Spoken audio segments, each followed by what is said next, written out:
Doctor साहिबा, एक तरफ हम अब इस बात पे पूरी दुनिया के डॉक्टर्स और जो मेडिकल साइंस है वो अभी तक कैंसर का जो इलाज है या उसके उससे आप कैसे बच सकते हैं, सर्वाइव कर सकते हैं, ऐसी कोई चीज़ अभी तक सामने नहीं है। एटलीस्ट जितना मैंने इसको स्टडी किया है या जितने डॉक्टर से मिली हुई हैं, जितना हम पढ़ रहे होते हैं, स्टडी कर रहे होते हैं कि कैंसर अगर शुरू में ना पकड़ा जाए इनिशियल स्टेजेस पे आपको, तो उसके बाद सर्वाइवल चांसेस जो हैं वो कम हो जाते हैं और आप उससे नहीं बच सकते हैं।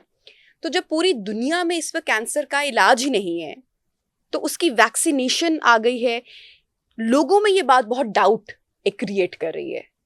यही तो इसकी वजह है, यही तो वैक्सीन ने काम करना है कि कैंसर हो गया और लाइलाज हो गया तो हम भी देखते रहेंगे, डॉक्टर्स भी कुछ नहीं कर सकेंगे और पेशेंट्स भी कुछ नहीं कर सकेंगे।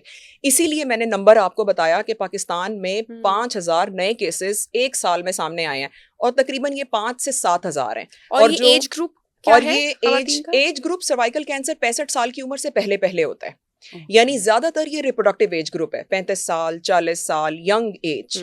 सो इसीलिए ये नंबर देखना बड़ा जरूरी है। और ये साउथ एशिया में पाकिस्तान इस वक्त नंबर 1 पे है, जिसमें सर्वाइकल कैंसर के केसेस इतनी तेजी से फैल भी रहे हैं और शरह अमवात बढ़ रही है। डॉक्टर साहब, पाकिस्तान में ब्रेस्ट कैंसर की रेशो ज्यादा है या सर्वाइकल कैंसर की? ब्रेस्ट कैंसर की रेशो प्रेगनेंसी में ज्यादा है। सर्वाइकल कैंसर प्रेगनेंसी में is considered to be second most common cancer, यानी अगर हम प्रेग्नेंट खवातीन की बात करें कैंसर का तो और प्रेगनेंसी का क्या ताल्लुक है? ब्रेस्ट हार्मोनल चेंजेस हैं, मुख्तलिफ किस्म के हार्मोन्स होते हैं, अवल के जरिए प्लेसेंटा के जरिए हार्मोन्स निकल रहे होते हैं, ब्रेस्ट के अंदर चेंजेस आ रही होती हैं। तो प्रेगनेंसी में जो मोस्ट कॉमन कैंसर है दैट इज ब्रेस्ट कैंसर। और अदरवाइज अगर हम देखें तो हमारे यहाँ सर्वाइकल कैंसर कॉमन है, ओवेरियन कैंसर है, ब्रेस्ट कैंसर तो वैसे ही चल रहा है। इसलिए अच्छा डॉक्टर साहब, चूंकि हम वैक्सीनेशन अभी मेरा इससे क्योंकि लोगों का सोशल मीडिया पे हमने देखा कि जैसे कि कहते हैं ना कि बहुत बुरा फीडबैक आया, लोगों को ट्रस्ट नहीं रहा। अच्छा, ये ट्रस्ट ना होने की जो वजह है वो भी मेरे ख्याल से कि उसका बैकग्राउंड थोड़ा सा समझना बहुत ज़रूरी है। किसी भी चीज़ के ऊपर फतवा लगा देने से या नेगेटिविटी, उसकी रीज़न जितनी मुझे समझ में आई, आप उससे एग्री डिसएग्री कर सकती हैं या आपका अपना ऑब्वियसली एक्सपीरियंस उस पर या ऑब्जर्वेशन होगी कि कोविड एक पैंडेमिक आया और पूरी दुनिया में एक हमने देखा लॉकडाउन हो गया, लोग कितने उससे हार गए, जिंदगियां ख़त्म हो गई और उसके बाद पूरी दुनिया को ज़बरदस्ती के टीके लगाए गए, वैक्सीनेशन। ये वो जुमला है, ये वो बातें हैं जो हम सोशल मीडिया पे देख रहे हैं। और जिन लोगों ने वैक्सीनेशन नहीं लगाई उस टाइम पे, वो आज बहुत they are feeling very proud कि हमने, शुक्र है हम उस टाइम पे हमने नहीं लगाई।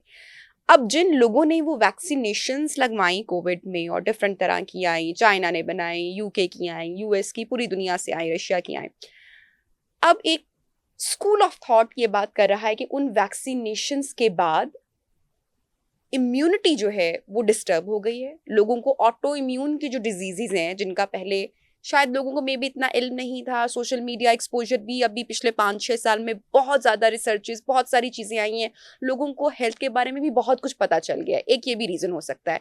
लेकिन उस वैक्सीनेशन पे, कोविड वैक्सीनेशन पे लोगों का एतमाद नहीं रहा कि जब कोविड का इलाज ही नहीं है तो कोविड की वैक्सीनेशन ने शायद हमारी बॉडी को हिला के रख दिया, या किस तरह के ये टीके लगाए गए।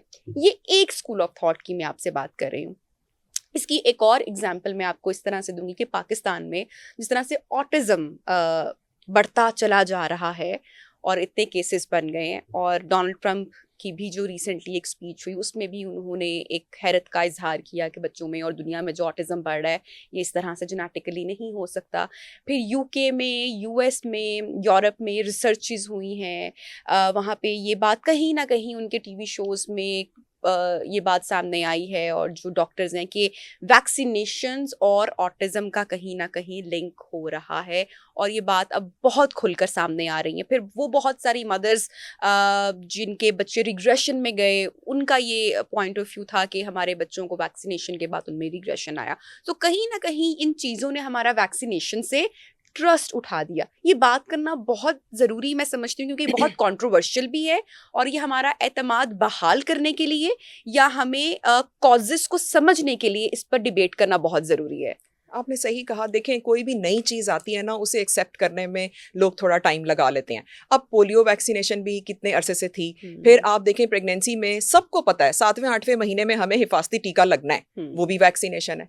अब कोविड वैक्सीन का और HPV वैक्सीन का जो सबसे बड़ा डिफरेंस है वो ये कि कोविड वैक्सीन पहली दफ़ा 2019-2020 में सामने आई है। 2019 में तो कोविड पैंडेमिक हुआ, 2020 में यानी 2020 में पहली दफ़ा कोविड वैक्सीन बनाई गई और उसके ट्रायल्स कंडक्ट हुए। HPV वैक्सीन 2006 से चल रही है। ठीक। इससे भी पहले 1990 से इसका प्रोसेस बनने का शुरू हो गया, ऑस्ट्रेलिया में टेस्टिंग हुई, 2006 से तो FDA ने अप्रूव कर दिया और अमेरिका में सब ने ये वैक्सीन यूज की। सो अभी तक इसके कोई लॉन्ग टर्म साइड इफेक्ट्स हमारे सामने नहीं आए। हाउएवर कोविड के लिए तो अभी हम डेटा कलेक्ट कर रहे हैं कि long term side effects, short term तो कोई नहीं हुए, यानी फॉरेन वैक्सीन के 1-2 साल के अंदर तो कोई इफेक्ट्स नहीं सामने आए, लेकिन लॉन्ग टर्म 5 साल 10 साल थोड़ा सा कोई मसला हो सकता है। डेफिनेटली वो अभी रिसर्च जब तक सामने नहीं आती हम उसमें कुछ नहीं कह सकते। ठीक है। HPV वैक्सीन चूंकि 2006 से चल रही है और सेफ है, तो इसलिए इसमें कोई ऐसी मिथ्स नहीं होनी चाहिए, इसके खिलाफ भी नहीं कहना चाहिए। ये बच्चियों को भी और इवन लड़कों को भी लगवानी चाहिए। अभी चूंकि गवर्नमेंट ने इसको 9 से 14 साल की बच्चियों में इसको स्टार्ट किया है, अदरवाइज गवर्नमेंट से पहले भी हम प्राइवेट प्रैक्टिस में लोगों को देते रहे हैं। ठीक। 2 तरह की वैक्सीन है, गार्डासिल, सर्वरिक्स। सही। एक HPV 16-18 के अगेंस्ट प्रोटेक्ट करता है और एक हमें HPV 6, 11, 6, 11 इन स्ट्रेन्स के अगेंस्ट प्रिवेंट करता है। अब जो आई है ये गवर्नमेंट लेवल पे, ये HPV 16-18 यानी 16-18 के अगेंस्ट हमें प्रिवेंट करेगा। सो सर्वाइकल कैंसर इन्हीं दोनों से मोस्ट कॉमन है, लेकिन HPV 31, 32, 45 के अगेंस्ट ये प्रोटेक्ट नहीं करेगा।